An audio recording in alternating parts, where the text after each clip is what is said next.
अर्थी दो या वर्दी दो। नमस्कार, हम द ब्रेन वॉशर्स आज अग्निपथ स्कीम पर एक विवेचनात्मक वीडियो लेकर उपस्थित हैं। बीते 3 सालों से आर्मी, नेवी और एयरफोर्स की भर्तियां रुकी हैं।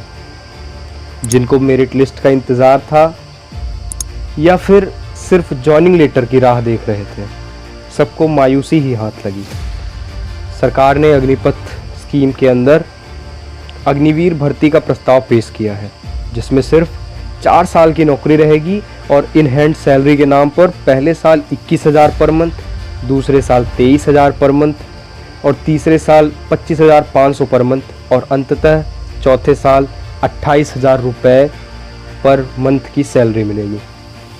और 4 साल के बाद रिटायरमेंट के नाम पर आपको 11.5 लाख का पीएफ मिलेगा और 75% अग्निवीर को सेना गुड बाय बोल देगी और 25% को परमानेंट कमीशन मिल जाएगा। देखिए, सरकारी योजना है तो सरकार तो लाख फ़ायदे गिनाएगी और विपक्ष लाख नुकसान, ये तो लाजमी है। लेकिन हमें क्रोनोलॉजी समझनी चाहिए। चलिए पहले फ़ायदे नुकसान की चर्चा कर लेते हैं। देश के हर सेक्टर में, हर जगह वेल डिसिप्लिन्ड यूथ जाएंगे। दूसरा, सेना की एवरेज एज जो भी 32 है वो 26 वर्ष आ जाएगी, जिससे फिटनेस के इश्यूज जो हैं वो सॉल्व हो जाएंगे। पेंशन और सैलरी पर जो अथाह पैसा हम खर्च करते हैं, उस खर्च में ज़बरदस्त गिरावट आएगी और इससे हम मिलिट्री को और ज़्यादा मॉडर्नाइज कर पाएंगे और ज़्यादा अच्छी इक्विपमेंट सेना के लिए हम खरीद पाएंगे।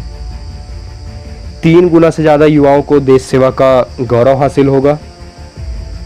उम्मीदवारों के लिए रिटायरमेंट के बाद कुछ राज्य पुलिस और अन्य क्षेत्र में विशेष छूट का भी प्रावधान दिए हैं। परंतु इसके विपरीत अगर हम आर्म फोर्सेस एस्पिरेंट्स की बात माने तो वो जो नुकसान गिनाते हैं उसमें है कि सिर्फ 4 साल तक रोजगार और अच्छी खासी ट्रेनिंग देकर आप युवाओं को रिटायर कर देंगे और अगर उसके बाद उनको कोई रोजगार नहीं मिला, उनका जो एग्रेशन है, क्योंकि ट्रेनिंग में आपको सिखाया जाता है आर्म फोर्सेस की ट्रेनिंग में कि किसी को मारना किस तरह मारा जाए, तो लाजमी है कि वो एग्रेसिव होंगे और वो उनका एक ऐसा टाइम पीरियड यूथ का होता है उस टाइम कि उनके अंदर एग्रेशन अपने आप बढ़ता है। ऐसे टाइम पे अगर वो बेरोजगार रहेंगे तो क्या गारंटी है कि वो गलत रास्ते पे नहीं चले जाएं, वो हथियार ना उठा लें या फिर वो देश विरोधी तत्वों के साथ ना शामिल हो जाएं। इसकी समस्या हमेशा बनी रहेगी। इंडियन आर्मी की एवरेज एज तो आप कम कर लेंगे, परंतु सेना की जो एफिशिएंसी है उसके बारे में आप क्या कहेंगे? देखिए, सिर्फ फिटनेस और एवरेज एज ही सब कुछ नहीं होता है। There is no replacement for experience. हमारी सेना दुनिया में सबसे बेस्ट क्यों है? क्योंकि हमारे पास सबसे ज़्यादा एक्सपीरियंस सैनिक हैं, चाहे वो पाकिस्तान हो या चाइना। हम हमेशा किसी न किसी के साथ उलझते रहते हैं। हम चाइना से बेहतर क्यों माने जाते हैं? क्योंकि कहा जाता है कि चाइना ने अपनी सबसे पुरानी वॉर कब लड़ी थी? 10 को पहले, और हम अभी जल्दी में लड़के आ रहे हैं। 99 में गलवान में लड़े हैं। हम अक्सर लड़ते रहते हैं। सिर्फ इसीलिए कहा जाता है कि Indian army is the best, क्योंकि उसके पास रियल वॉर टाइम एक्सपीरियंस है, लेकिन चाइनीज़ों के पास नहीं है। हम उनसे बेहतर इसीलिए कंपेयर किए जाते हैं। तो यहाँ पे समझना होगा कि उसके बाद हमारा वो जो अपर हैंड है एक्सपीरियंस वाला, वो ख़त्म हो जाएगा, क्योंकि 4 साल में क्या एक्सपीरियंस आप गेन करेंगे। और जहाँ तक बात आती है कि विशेष छूट कुछ नौकरियों में, तो अभी तक सिर्फ 2 राज्य ही हैं जिन्होंने अपने पुलिस विभाग में अग्निवीरों के लिए प्रावधान किए हैं। मेरे ख्याल से सरकार को पहले इन सब चीज़ों का प्रबंध कर लेना चाहिए था। उनको रिटायरमेंट के बाद का जो प्लान है अग्निवीरों के लिए, वो पहले तैयार करना चाहिए था। क्योंकि आप मानिए कि 26 साल में कोई अग्निवीर रिटायर होता है, 3 साल उसको लगेंगे ग्रेजुएशन कंप्लीट करने में, 2 साल पोस्ट ग्रेजुएशन। उसके बाद उसके लिए जो भी सरकारी वैकेंसी होगी उसके लिए कितने साल बचेंगे तैयारी करने के लिए? और आप जानते हैं कि सरकारी नौकरी क्या हालत है, वो कैसे तैयारी कर पाएगा? और 11.5 लाख में आप कौन से बिजनेस खोलने की बात करते हैं? आप कोई यूनिकॉर्न बना लेंगे 11.5 लाख में, या कोई ठेला लगाएंगे सड़क के किनारे? मुझे तो बस ये लग रहा है कि जो सरकार है, वो जो यूथ है, उनके जो गोल्डन पीरियड है उसका इस्तेमाल कर रहे हैं और फिर उसके बाद दूध में पड़ी हुई मक्खी की तरह उनको निकाल के फेंकने की फिराक में है। और सेना के सिपाही में भर्ती कौन होता है? क्या कोई अंबानी का लड़का होता है? क्या कोई लखपति का लड़का भर्ती होता है? किसी सरकारी नौकरी वाले का लड़का सिपाही नहीं बनता है, वो हमेशा ऑफिसर बनने की ट्राई करता है।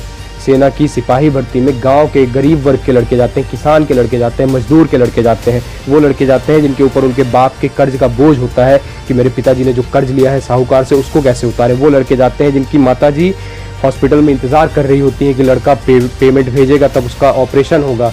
वो लड़के जाते हैं जिसके ताऊ जी खटिया पे बैठ के इंतज़ार करते हैं कि उनका लड़का आएगा तो उनकी गिरवी ज़मीन को वापस छुड़ाएगा और वो वापस से खेती कर पाएंगे। और ऐसे अग्निवीरों को ऐसे समय पे जब टमाटर 60 रुपए किलो है, पेट्रोल 100 के ऊपर चला गया है और जो खाद्य तेल है जैसे कि सरसों हो गया या फिर रिफाइंड तेल हो गया उनके दाम 200 के आसपास है, उस टाइम आप 21,000 देंगे उनको और 21,000 में सोच रहे हैं कि वो अपना घर चला लेंगे।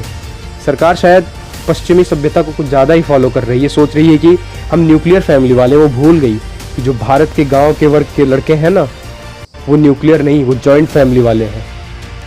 उनके लिए सिर्फ वो नहीं रहते हैं, उनके साथ साथ उनके माता पिता, उनके भाई बहन, उनके ताऊ चाचा चाची, ताई जी, दादा दादी, इतने लोग रहते हैं। सरकारों को समझना चाहिए।